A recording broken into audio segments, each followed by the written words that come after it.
I Go Along by Richard Peck.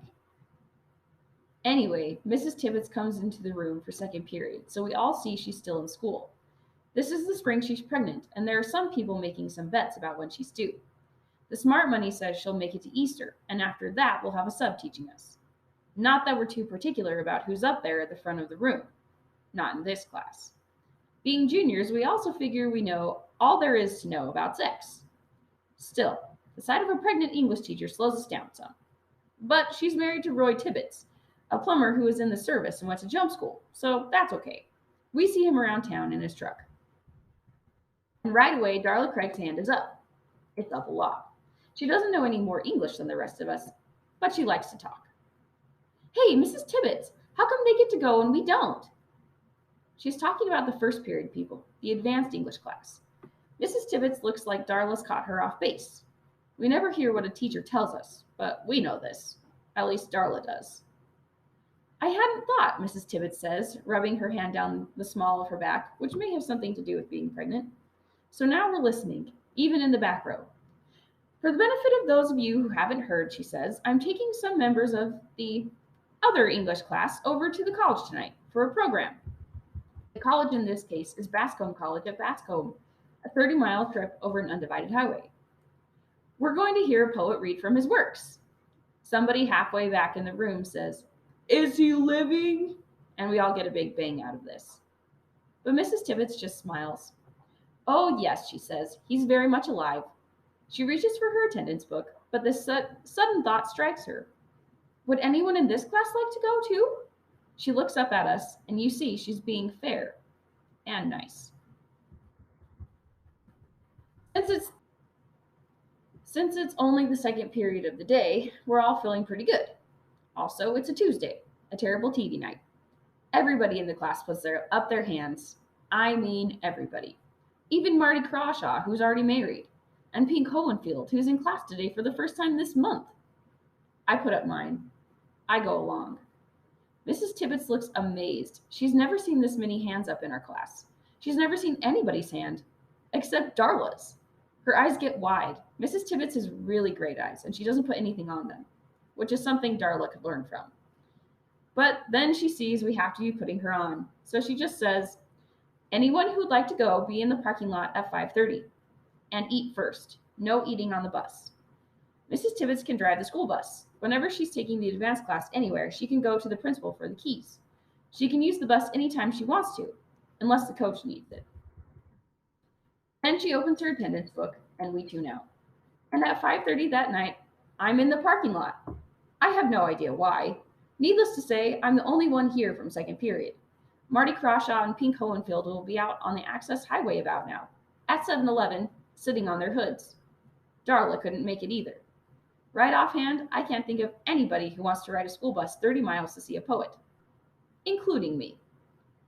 The advanced English juniors are milling around behind school. I'm still in my car, and it's almost dark, so nobody sees me. Then Mrs. Tibbets wheels the school bus in. She's got the amber fogs flashing, and you can see the black letters along the yellow side. Consolidated School Dist. She swings in and hits the brakes, and the doors fly open. The advanced class starts to climb aboard. They're more orderly than us, but they've got their groups too, and a couple of smokers. I'm settling behind my dashboard. The last kid climbs in the bus, and I seem to be sprinting across the asphalt. I'm on the bus, and the door's hissing shut behind me. When I swing past the driver's seat, I don't look at Mrs. Tibbets, and she doesn't say anything. I wonder where I'm supposed to sit. They're still milling around in the aisle, but there are plenty of seats. I find an empty double and settle by the window, pulling my ball cap down in front. It doesn't take us long to get out of town. Not this town. When we go past 7-Eleven, I'm way down in the seat with my hand shielding my face on the window side. Right about then, somebody sits down next to me. I flinch. Okay, she says, and I look up, and it's Sharon Willis. I've got my knee jammed up on the back of the seat ahead of me. I'm bent double, and my hands half over my face. I'm cool, and it's Sharon Willis. Whatever, I say.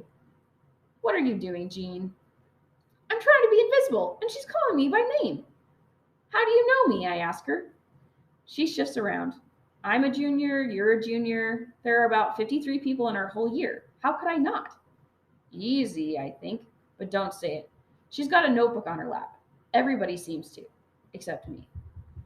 Do you have to take notes, I say, because I feel like I'm getting into something here. Not really, Sharon says, but we have to write about it in class tomorrow. Our impressions. I'm glad I'm not in her class because I'm not going to have any impressions. Here I am riding the school bus for the gifted on a Tuesday night with the major goddess girl in school who knows my name. I'm going to be clean out of impressions because my circuits are starting to fail. Sharon and I don't turn this into anything. When the bus gets out on the route and Mrs. Tibbets puts the pedal to the metal, we settle back. Sharon's more or less in with a group of the top girls around school. They're not even cheerleaders. They're a notch above that. The rest of them are up and down the aisle, but she stays put. Michelle Burkholder sticks her face down by Sharon's ear and says, "We've got a seat for you back here. Are you coming?" But Sharon just says, "I'll stay here with Jean," like it happens every day. I look out the window a lot. There's still some patchy snow out in the fields, glowing gray. When we get close to the campus of Bascom College, I think about staying on the bus. "Do you want to sit together?" Sharon says. "At the program?" I clear my throat. "You go ahead and sit with your people." "I sit with them all day long," she says. At Bascom College, we're up on the bleachers in a curtained off part of the gym. Mrs. Tibbet says we can sit anywhere we want to, so we get very groupy.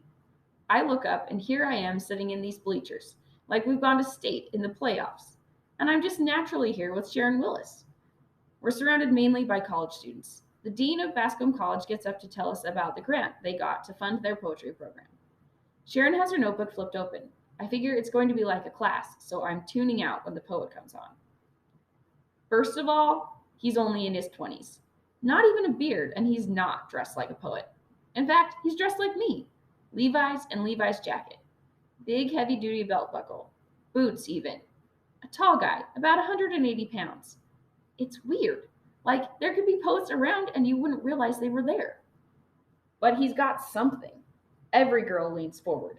College girls, even. Michelle Burkholder bobs up to zap him with her flash camera. He's got a few loose-leaf pages in front of him. But he just begins.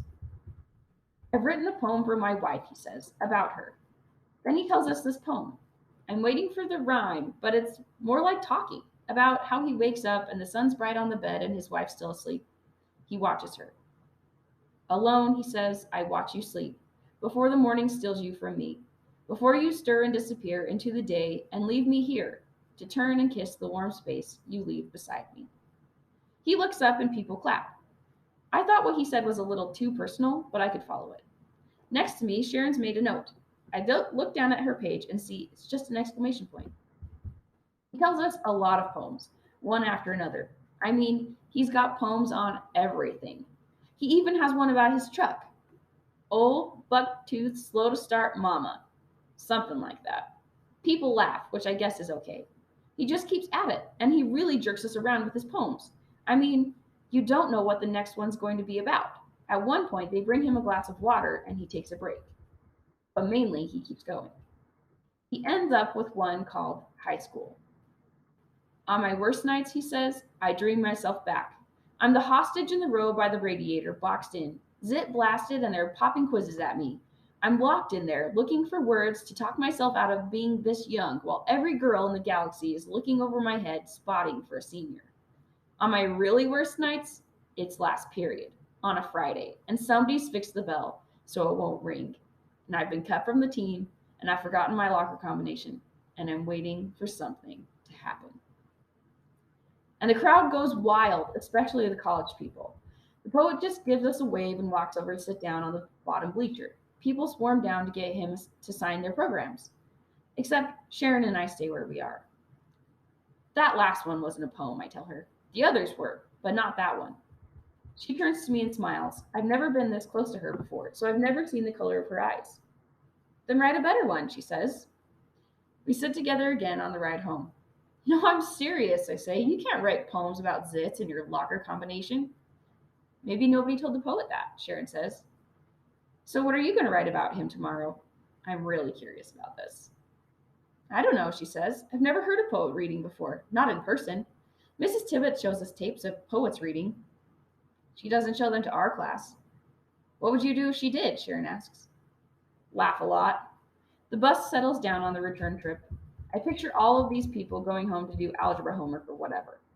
When Sharon speaks again, I almost don't hear her. You ought to be in this class, she says. I pull my ball cap down to my nose and lace my fingers behind my head and kick back in the seat. Which should be answer enough. You're as bright as anybody on this bus, brighter than some. We're rolling on through the night, and I can't believe I'm hearing this. Since it's dark, I take a chance and glance at her. Just the outline of her nose and her chin, maybe a little stubborn. How do you know I am? How do you know you're not? She says. How will you ever know? But then we're quiet because what else is there to say? And anyway, the evening's over. Mrs. Tibbets is breaking for the turnoff, and we're about to get back to normal.